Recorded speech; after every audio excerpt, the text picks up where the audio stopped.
Limang kumpirmadong kaso ng pertussis o whooping cough ang naitala sa Baguio City. Sundan sa ulat ni Jasmine Gabriel Galban.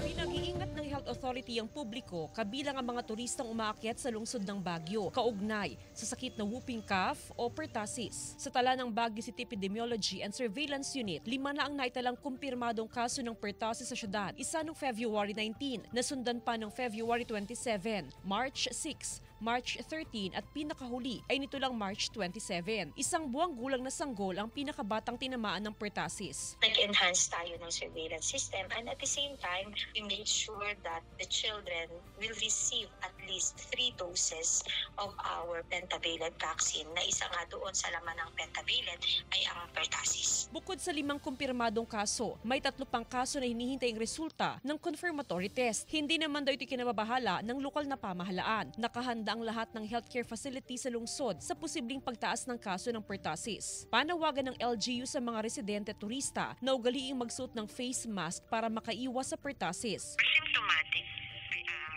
persons ay you wear mask na lang po. Ang mahalaga po ito yung vaccination ng ating mga anak, yung mga nakamiss ng doses. Meron naman pong free sa ating health centers, Nanawagan din ng Health Authority na kung makaranas ng sintomas ng pertussis tulad ng sipon, lagnat at ubo, ay agad magpakonsulta sa doktor para makaiwas sa komplikasyon. Kasama si Henry Duminsil, Jasmine Gabriel Galban, One North Central Luzon.